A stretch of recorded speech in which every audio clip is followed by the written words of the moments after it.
Opposition के हंगामे के दौरान पार्लियामेंट का सरमाई इजलास जारी।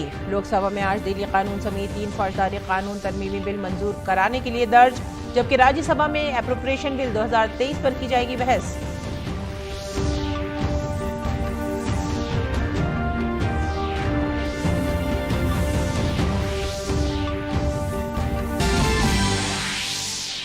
वज़ीर-ए-आज़म नरेंद्र मोदी आज वीडियो कॉन्फ्रेंसिंग के जरिए स्मार्ट इंडिया हैकाथन 2023 के ग्रैंड फिनाले के शुरा के साथ करेंगे बातचीत। ग्रैंड फिनाले 19 से 23 दिसंबर तक होगा मुनक़्क़िद।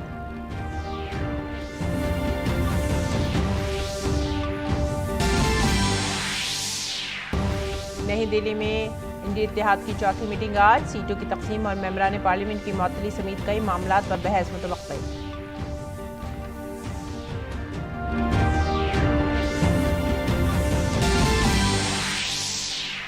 इलाहाबाद हाईकोर्ट ज्ञानवापी केस से मुतालिक 5 अर्जियों पर आज सुनाएगी अपना फैसला। समाअत 8 दिसंबर को हुई थी मुकम्मल।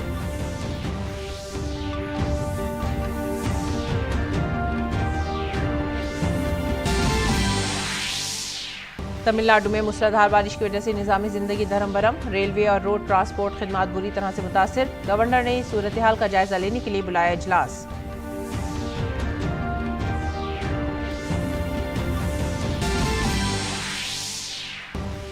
चीन के गांसू सूबे में पीर की रात गए 6.2 शिद्दत का ज़लज़ला आया। अब तक 111 अफराद के हलाक और सैकड़ों जख्मी होने की इत्तला। रेस्क्यू ऑपरेशन जारी।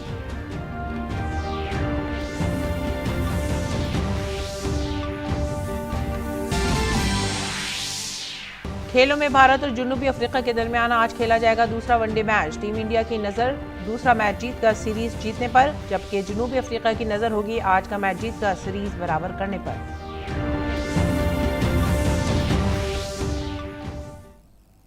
आदाब नाजरीन, उर्दू खबरों में आप सभी का खैर मकदम है। मैं हूं सादिया अलीम। नजर डालते हैं इस वक्त की खास खबरों पर। अपोजिशन के हंगामे के दरमियान पार्लियामेंट का सरमाई इजलास जारी है। लोकसभा में आज हाउसिंग और शहरी उमूर के मरकजी वजीर हरदीप सिंह पुरी कौमी दारुल हुकूमत इलाका दिल्ली के कवानीन खुसूसी दफात दूसरा तरमीमी बिल 2023 पर बहस और मंजूर करने की तजवीज़ पेश करेंगे। इस बिल से दिल्ली में कुछ गैर कानूनी तौर पर तामीर मकानात को अगले 3 साल तक ताज़ीरी कार्रवाई से तहफ़्फ़ुज़ फराहम किया जाएगा। वज़ीर ख़जाना निर्मला सीतारमन मरकज़ी अशिया और खिदमात टैक्स बिल दूसरी तरमीम बिल 2023 और टैक्स की आर्जी वसूली बिल 2023 पर बहस और मंजूरी की तजवीज़ पेश करेंगी। इसके अलावा Indian justice second code 2023, Indian civil defence second code 2023 और इंडियन एविडेंस सेकंड बिल 2023 को भी मंजूर करने के लिए फहरिस्तबंद किया गया है।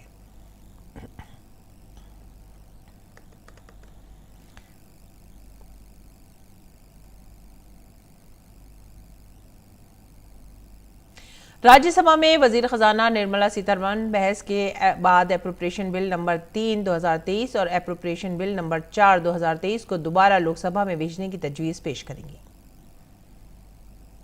और बीजेपी पार्लिमानी पार्टी की मीटिंग आज होगी। लोकसभा और राज्यसभा दोनों ऐवानों से पार्टी के मेंबरान पार्लियामेंट मीटिंग में शिरकत करेंगे, जिसमें अपोजिशन पार्टियों के हंगामे और अपोजिशन इत्तेहाद की मीटिंग की हिकमत अमली पर तबादला ख्याल किया जा सकता है।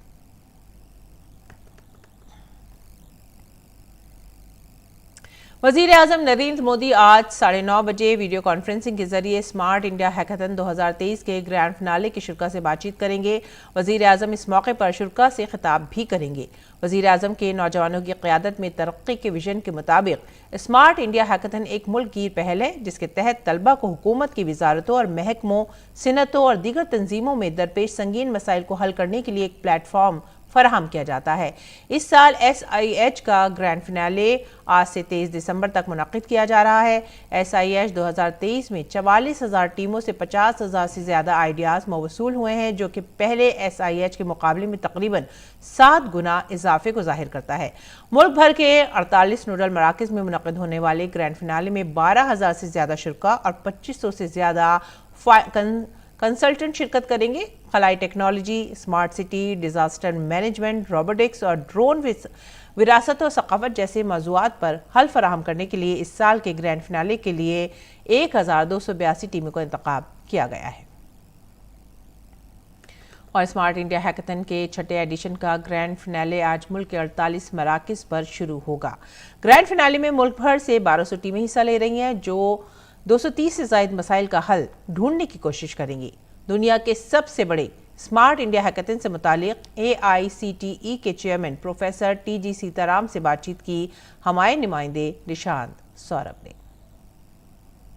AICTE यानी अखिल भारतीय तकनीकी शिक्षा परिषद हर साल स्मार्ट इंडिया हैकाथन का आयोजन करती है और इस साल 19 दिसंबर से स्मार्ट इंडिया हैकाथन के छठे संस्करण के ग्रैंड फिनाले का आयोजन होना है। क्या खास है इस बार स्मार्ट इंडिया हैकाथन में, इस पर बात करने के लिए हमारे साथ मौजूद हैं AICTE के chairman TG Sitaram. This time the growth in the number of ideas is almost 2.5 times than the last year 2022.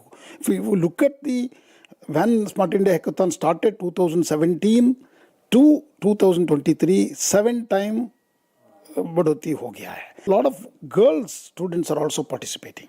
So more than 2,700 girl students are participating in this Smart India Hackathon. Sir कितने problem statements पर student जो है वो काम करेंगे और अगर main कुछ प्रॉब्लम स्टेटमेंट्स की बात करें तो क्या है? See, this time 230 plus problem statements have been given to the students. 1,200 teams are now distributed in 48 locations of the country. There are two parts actually. One is the Smart India Hackathon software version, Smart India Hackathon hardware version. Software version में, it will happen on 19th and 20th, 36-hour non-stop. Hardware version will start 19th, same time, and will go up to 23rd. Sir जैसा कि हमने देखा कि agriculture है, rural development है, smart education है, robotics and drones, health care, तमाम ऐसे थीम्स हैं जिस पर स्टूडेंट्स ग्रैंड फिनाले में काम कर रहे हैं।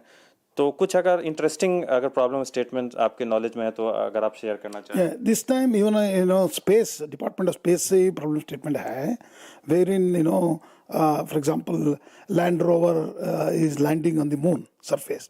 How is the hazards will be, using the space technology and remote sensing data? How the students are really getting into such complex and problem at very advanced science level, problem statements are also trying to solve using remote sensing and image processing. देश के ऐसे तमाम higher educational institutes में किस तरह से एक innovation का कल्चर डेवलप हो रहा है स्मार्ट इंडिया हैकाथन के through? We need to move from just a curriculum to sort of innovation and creating, entrepreneurial activities, startups and all that. It is happening. So this doesn't stop with only the SIH, competition and getting a winning team.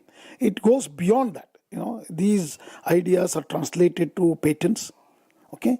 And then some of these ideas are also translated into startup and entrepreneurial activity. So it will give an entrepreneurial, new opportunity for young people to start their own startups, and then they can give jobs instead of they are seeking jobs. So they are going to become a job givers than just the job seeker. पिछले कुछ सालों में smart India hackathon देश के तमाम उच्च शिक्षण संस्थानों में नवाचार की संस्कृति विकसित करने में मददगार साबित हुआ है।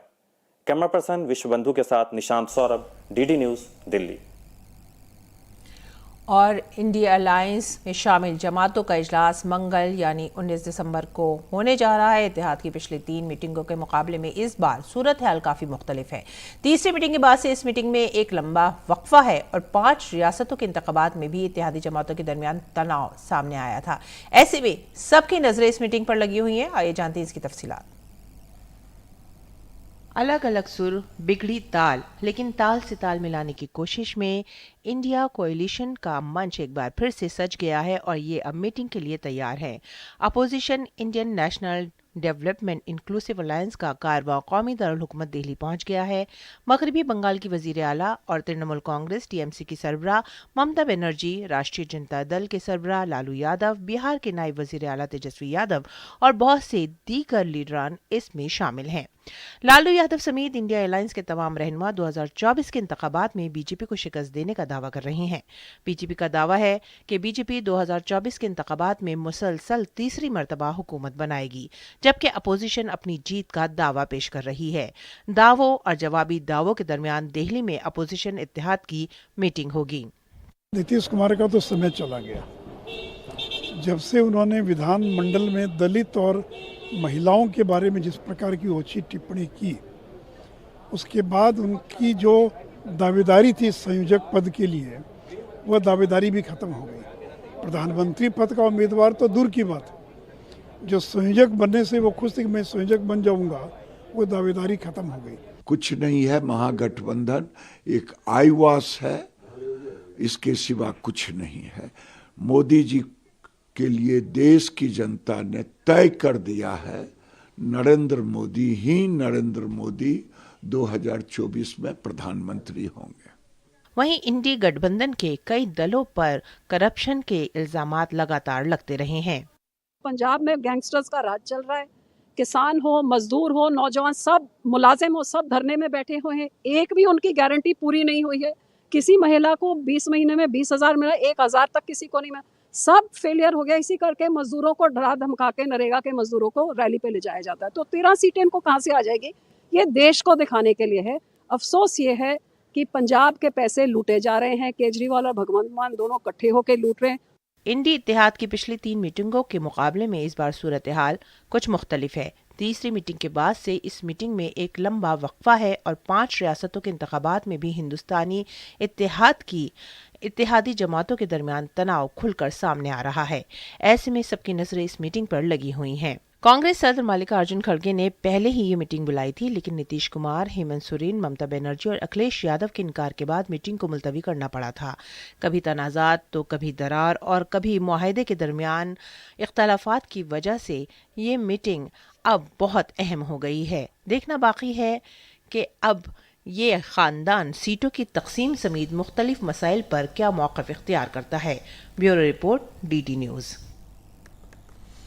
मरकजी वजीर मुमलिकत बराए अमला, अवामी शिकायत और पेंशन डॉक्टर जितेंद्र सिंह आज दारुल हुकूमत नई दिल्ली में गुड गवर्नेंस हफ्ता 2023 का इफ्तिताह करेंगे।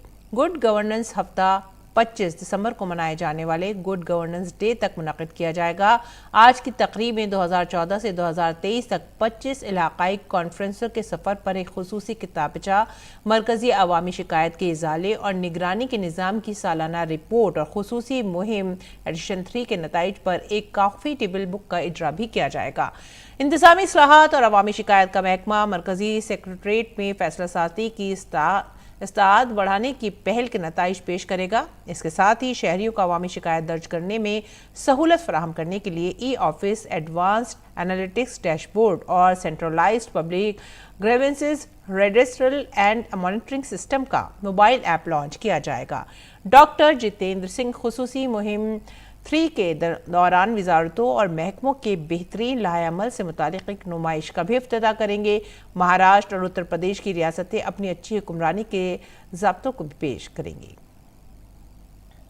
और मरकजी हुकूमत ने हाल ही में रियासतों को एक एडवाइजरी जारी की है, जिसमें कोविड केसेस में इजाफा और केरल में कोरोना के नए किस्म JN1 के पहले केस का पता चला है। सेहत और ख़ानदानी बहबूद की वजारत के सेक्रेटरी सुधांशु पंत ने तमाम रियासतों को एक ख़त लिखा है, जिसमें उन पर जोर दिया गया है कि वो कोविड पर मुसलसल नज़र रखें। मरकज़ ने रियासतों से कहा है कि वो बाकायदगी से ज़िलाई सतह पर SARI और ILI केसों की रिपोर्ट और निगरानी करें। साथ ही रियासतों से कहा गया है कि वो बड़ी तादाद में RT-PCR टेस्ट कराएं और मुस्बत केसों के नमूने जीनोम टेस्टिंग के लिए लेबॉरेटरीज को भेजें। ताहिम एडवाइजरी में यह भी कहा गया है कि फिलहाल हिंदुस्तान में घबराने की कोई वजह नहीं है। मरकजी वजीर सेहत डॉक्टर मनसुख मांडविया बुध को रियासतों के वज़राए सेहत के साथ कोविड की जायजा मीटिंग करेंगे। इसमें तमाम महकमों की तैयारियों का जायजा लिया जाएगा। आगे बढ़ेंगे अगली खबर की तरफ। वाराणसी के ज्ञान वापी से मुतालिक अंजुमन इंतजामिया मस्जिद कमेटी और उत्तर प्रदेश सुन्नी सेंट्रल वक्फ बोर्ड समेत 5 दीगर की अर्जियों पर इलाहाबाद हाई कोर्ट आज अपना फैसला सुनाएगी। हाल ही में इस मामले में समाअत मुकम्मल होने के बाद हाई कोर्ट ने 8 दिसंबर को अपना फैसला महफूज कर लिया था।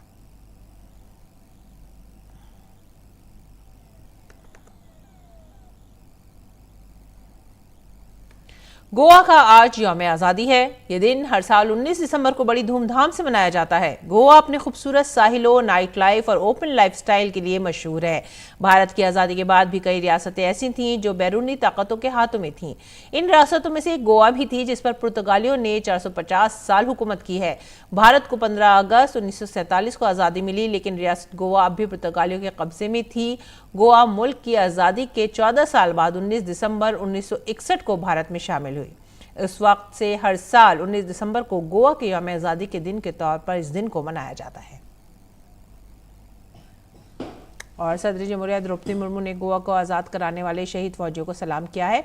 सदर जमहूरिया ने सोशल मीडिया प्लेटफॉर्म एक्स पर लिखा कि गोवा की आज़ादी के दिन पर कौम उन शहीदों को खराज अक़ीदत पेश करती है जिन्होंने गोवा को नौ आबादियाती हुक्मरानी से आज़ाद कराने के लिए अपनी जानें कुर्बान की। हम आज़ादी के मतवालों और अपनी मुसल्लह फ़ौज को उनकी मिसाली हिम्मत और कुर्बानी पर सलाम पेश करते हैं। मैं इस खूबसूरत रियासत के बाशिंदों के रोशन मुस्तकबिल की ख्वाहिश करती हूँ। तमिलनाडु में शदीद बारिश की वजह से रियासत के जुनूबी अजला को शदीद सैलाब का सामना करना पड़ रहा है। कन्याकुमारी समेत कई इलाकों में मूसलाधार बारिश हो रही है। तिरुनेलवेली, कन्याकुमारी, थोकटी और थिनकासी अजला में शदीद बारिश की वजह से स्कूल बंद रहेंगे। महकमा मौसमियात ने रियासत के मुतादिद अजला में शदीद बारिश के हवाले से ऑरेंज अलर्ट भी जारी किया है। वज़ीर आला एम के स्टालिन ने वीडियो कॉन्फ्रेंसिंग के जरिए सैलाब की सूरत हाल का जायजा लिया। इन्होंने तिरुनेलवेली में थमीरापरानी नदी से कंटर चैनल में इजाफी पानी छोड़ने की हिदायत दी है, जिसके अलावा सैलाब मुतासरा इलाकों में इमदादी सरगर्मियों की निगरानी के लिए वज़रा को भी भेजा गया है। दरअसल तमिलनाडु के गवर्नर RN रवि ने सैलाब की सूरत हाल का जायजा लेने के लिए आज एक मीटिंग भी तलब की है। और आइए नजर डालते हैं बैनुल-अक़वामी खबरों पर। चीन में पीर की रात ज़लज़ले के झटके महसूस किए गए। रिख्तर पैमाने पर ज़लज़ले की शिद्दत 6.2 दर्ज की गई। ज़लज़ले से अब तक 111 अफराद की मौत और सैकड़ों अफराद जख्मी हुए हैं। ज़लज़ला चीन के शुमाल मगरबी सूबे गांसू में आया। ज़लज़ले की गहराई 10 किलोमीटर थी। ज़लज़ले से होने वाले नुकसानात के बाइस राहत रसा टीम जाए वाक़े पर पहुंच गई है। ज़लज़ला इतना शदीद था कि कई इमारतें मुनहदिम हो गई हैं, जिसके बाइस मुतअद्दिद अफराद मलबे में दबे हुए हैं। ज़लज़ले के बाद मंगल की सुबह से इमदादी काम जारी है। चीनी सदर शी जिनपिंग ने हिदायत दी है कि जाने बचाने और ज़लज़ला मुतासरीन को राहत पहुँचाने की हर मुमकिन कोशिश की जाए। रुख करते हैं मिस्र का। मिस्र के सदर अब्दुल फातह अल सीसी ने हाल ही में होने वाले इंतखाबात में 89% से ज़ायद वोटों से कामयाबी हासिल करके सदर के तौर पर अपनी तीसरी मुद्दत कार की राह हमवार कर ली है। सदर अल सीसी के अलावा 3 दीगर उम्मीदवार सदारत की दौड़ में शामिल थे, हालांकि उनमें से कोई भी हाई प्रोफाइल नहीं था।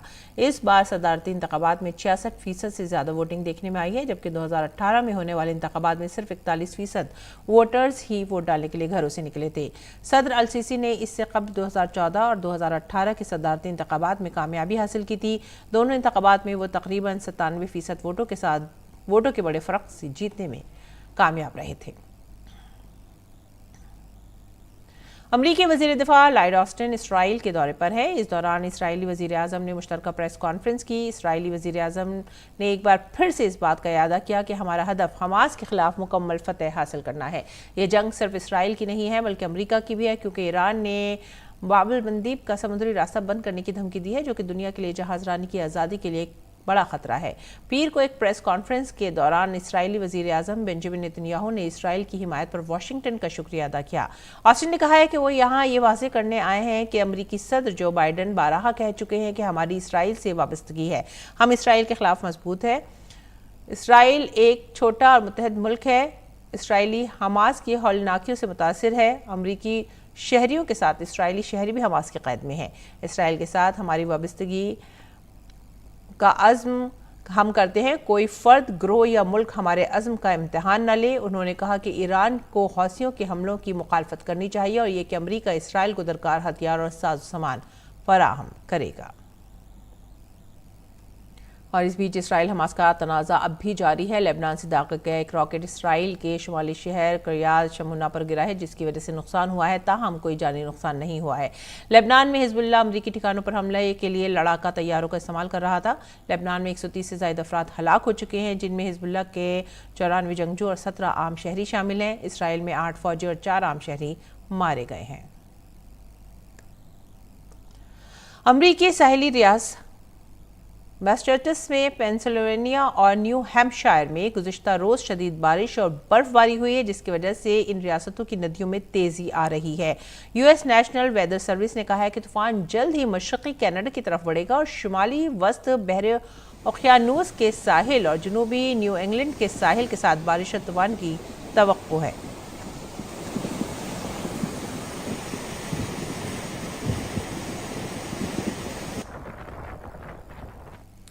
रुख करते हैं आइसलैंड का, जहां पर कई हफ्तों के शदीद ज़लज़लों के बाद आतिशफ़िशा फट पड़ा है। महकमा मौसमियात ने बताया कि जज़ीरा नुमा रेगियंस में ख़तरे के पेश नज़र हुक्काम ने माहीगिरी के शहर ग्रैंड ओक के तकरीबन 4000 मकीनों को मुंतकिल कर दिया और पास के ब्लू लेगून जियोथर्मल स्पा को बंद कर दिया है। दारुल हुकूमत रेकाजविक के जुनूब मगरबी इलाका आतिश फिशा और ज़िलज़िला ज़दा गर्म इलाका है। अफ्रीकी मुल्क गिनी के दारुल हुकूमत कोनाक्री में ऑयल डिपो में धमाके के बाद आग लगने से हलाकतों की तादाद 13 हो गई और कम अज़ कम 178 अफराद शदीद तौर पर जख्मी हैं। हुकूमत के मुताबिक जख्मियों में से 89 को इलाज के बाद घर भेज दिया गया है। एक गहरी शाहिद के मुताबिक मगरबी अफ्रीकी मुल्क के मरकजी ऑयल टर्मिनल पर होने वाले धमाके ने कोनाक्री शहर के क्लोम ज़िले को हिलाकर रख दिया है। धमाके में करीबी घरों की खिड़कियों के शीशे उड़ गए और सैकड़ों लोगों को घर छोड़कर भागना पड़ा। टर्मिनल तक पहुंचने वाले नुकसान की हद अभी वाज़ेह नहीं है। हुकूमत ने वाक़े की तहक़ीक़ात का हुक्म दे दिया है।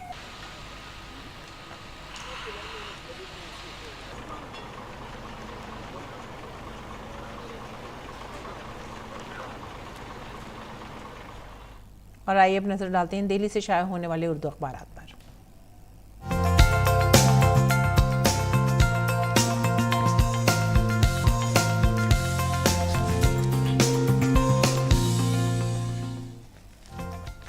उर्दू अखबारात के जायजे में जो पहली खबर हम ले रहे हैं वो है रोज़नामा राष्ट्रीय सहारा से और ये गाज़ा से मुतालिक है। यूरोपीय इत्तेहादों का गाज़ा में पायदार जंग बंदी का मुतालबा, सलामती कौंसिल में करारदाद भी इस सिलसिले में पेश की गई है। इस बीच सरहद के करीब हमास की बड़ी सुरंग का इंकशाफ किया है। इसराइली फौजियों ने लगातार इसराइल की फ़िज़ाई बमबारी भी जारी है और इसराइली फ़ौज का 1000 फ़िलिस्तीनियों को हिरासत में लेने का दावा पेश किया गया है।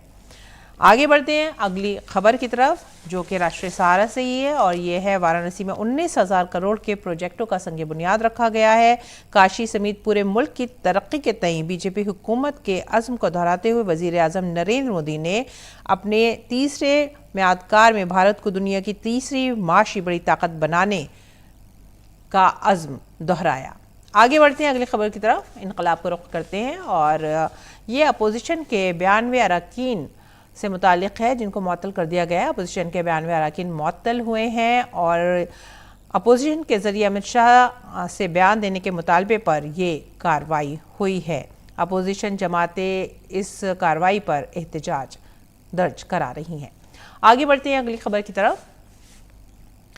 जनूबी हिंद में जिहादी नेटवर्क NIA का 4 रियासतों में छापेमारी और 19 मकामात पर शिकंजा कसा, काबिले एतराज़ दस्तावेज़ात और डेटा जब्त करने का दावा किया गया है इन छापों में।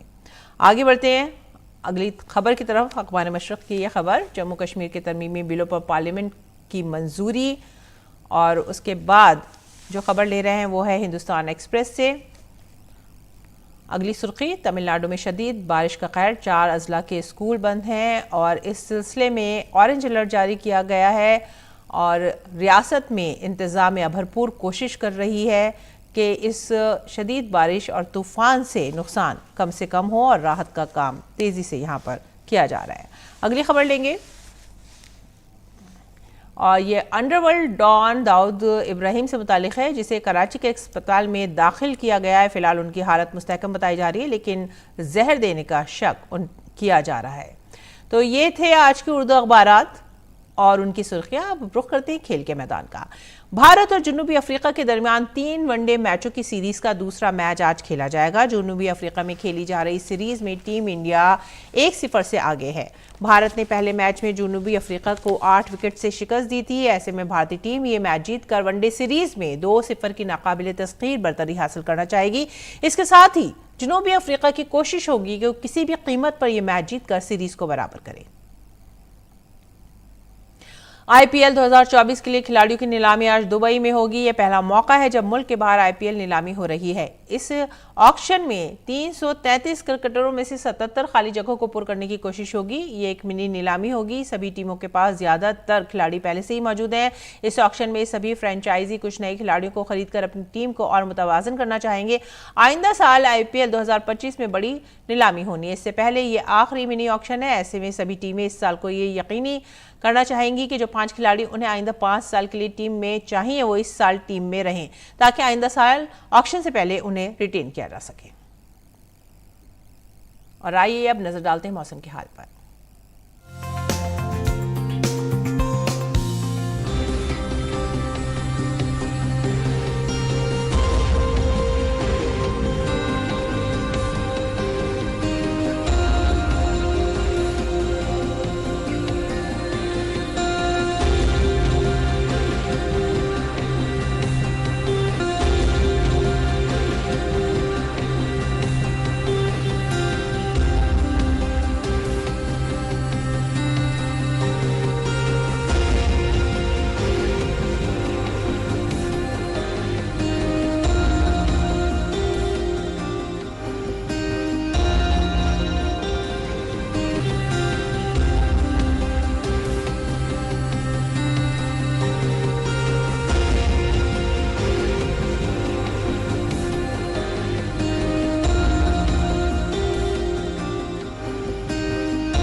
इसी के साथ ही आप हमारी पूरी टीम को दीजिए इजाज़त।